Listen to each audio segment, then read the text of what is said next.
Hi everyone, this is Teacher Rafael, and today I will be discussing digital portfolio. An increasingly popular approach to portfolio assessment is to create, store, and report materials electronically. A digital portfolio, also known as e-portfolio, is a dynamic, changing electronic collection of evidence typically stored and managed online or with software applications and programs. This type of portfolio encourages individualized, engaged, self directed learning on more authentic topics. When used correctly, digital portfolios can encourage students to be active participants in authentic learning, stressing individuality, creativity, and use of their own voice. Each student can incorporate their own style and individuality. And here are the benefits of digital portfolios and its difference with paper portfolios.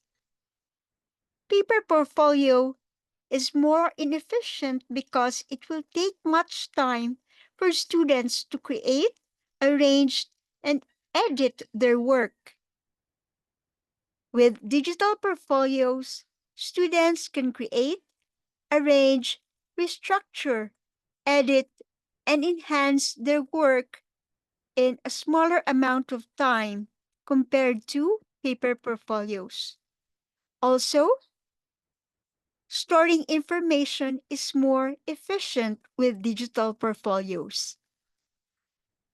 In paper portfolios, the focus is on collecting evidences, whereas in digital portfolios, not only is collecting of evidences easy, it's also easy to enhance work.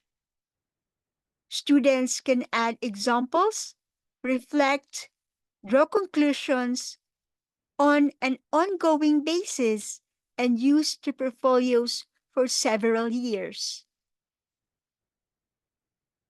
Also, with paper portfolio, the contents and guidelines are predetermined, whereas with digital portfolios, the contents and guidelines are evolving. Moreover, with portfolios or paper portfolios, the format and design are usually established ahead of time. Whereas with digital portfolios, creativity is stressed or emphasized. Students can be as creative as they can be, and they can or incorporate their own style and individuality. Also, with paper portfolio, it's more teacher-centered. Teachers are the one which establishes or determines the guidelines on how to construct the portfolios, and they are usually the ones who decide for the contents of the portfolio. Whereas with digital portfolios, they are more student-centered. Students actively involved in the planning, implementing, or creating and scoring their portfolios. With paper portfolio, it's more individualized, whereas with digital portfolio, it's more collaborative. The student can collaborate with his or her peers and can collaborate with teachers. And they can collaborate with others in constructing their portfolios, even if they are far from each other. Paper portfolios are more on documenting type of portfolio, whereas digital portfolios are more on celebration type, with best work being emphasized in digital portfolios It can promote self-efficacy and pride. Self-efficacy is the belief in their own capabilities to succeed. Also, with paper portfolio, they are more contained. You cannot easily access or transport the paper portfolio, whereas digital portfolios are more accessible. Information can be accessed easily, anytime, anywhere. With paper portfolios, the number of contents or content pieces are limited, while with digital portfolios, the number of content pieces is unlimited, and you can add anything, anytime. Working with paper portfolios can be cumbersome, whereas with digital portfolios, it's more flexible. You can easily add, remove contents, and revise or restructure it. Also, with digital portfolios, students can use multimedia elements which are very motivating to them. And it also provides or promotes the use of unique materials that reflect students' individual voices.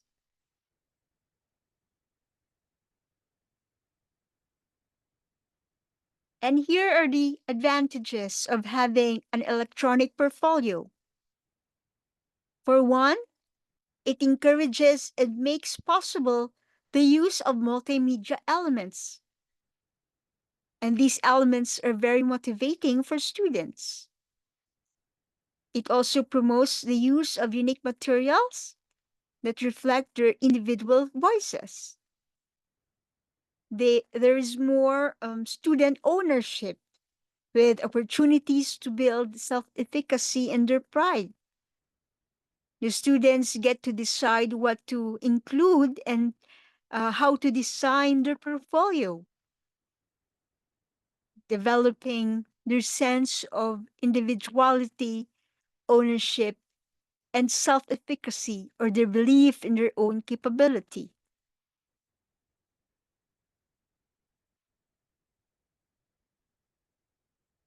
Also, links to websites, videos, other students' work, voice recordings, photographs, blogs, audio recordings, and scanned documents can be easily added into digital portfolio.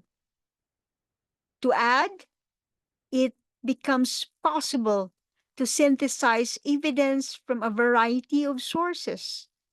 Hyperlinks can be used to quickly access additional materials. Furthermore, students are able to store, refine, and reuse evidences. Electronic portfolios are also excellent in showcasing student thinking and creativity. They can be as creative as they can be, and the possibilities and opportunities to express creativity with digital portfolio are limitless. And here is an example of the contents of the digital portfolio. This is in 2016, a senior portfolio used by a Northridge Academy High School student in California, and it contains 13 sections.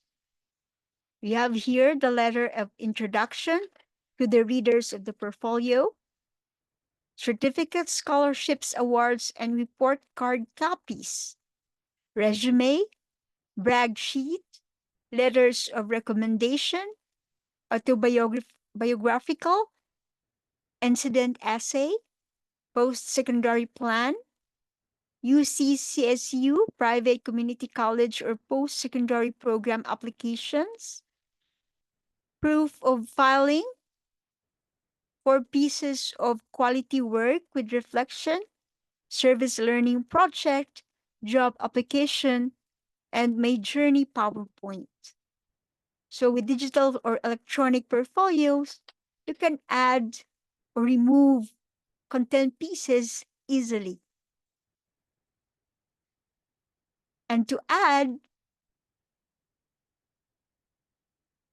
with digital portfolios, teachers are allowed to record the students' outputs, upload to tablets or mobile devices, and incorporate into a structured digital portfolio. So it is not hard to imagine how multimedia could be used for each of these, and how students could be very engaged and motivated in creating the pieces for portfolio. This shows how digital portfolios can take both teaching and assessment to a higher level. And different apps can also be used with digital portfolios. The portfolios show each student work and allows filtering of product, subject, date, and other delimiters, and provide a means for the teacher to respond electronically with feedback. Google Apps can also be used for digital portfolios by integrating Notebook, Google Docs, Photo Booth, YouTube, Picasa, iMovie, and GarageBand into a portfolio stored on a local server or cloud-based. And often, blogs are utilized. And here is an example of the use of blog for creating a portfolio. So this is an example of a blog adopted from Macmillan 2018.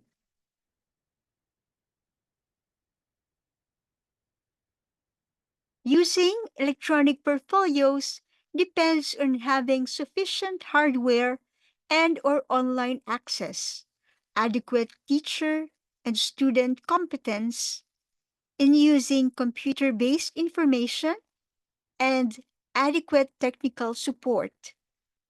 Storage could be on a network server, tablet, cloud, or on classroom computers. And there are also a number of options for electronic formats, digitizing, and platforms for presentation of results. With the internet, Web 2.0 tools, and social media, the possibilities of engaging, efficient, and impactful e-portfolios are immense. Indeed, electronic formats can be powerful in enhancing student engagement and learning. Teachers who use portfolios report increased use of formative assessment, authentic assessment, greater differentiation of instruction, more individualization, and greater emphasis on 21st century skills. And the key points that we have to remember: digital or e-portfolios are dynamic, changing, electronic collections of evidence typically stored and managed online or with software applications and programs. They encourage individualized, engaged, and self-directed learning. They also make possible the use of multimedia elements, which are very motivating for students. They promote the use of unique materials that reflect student individual voices. They can be as creative as they can be in constructing digital portfolios. And lastly, using electronic portfolios depends on having sufficient hardware and or online access, adequate teacher and student competence in using computer-based information, and adequate technical support. That ends our discussion on digital portfolios. And Here are the references used for this video. Thank you for watching and hope this video helps. Stay safe and healthy always, and see you in my next videos.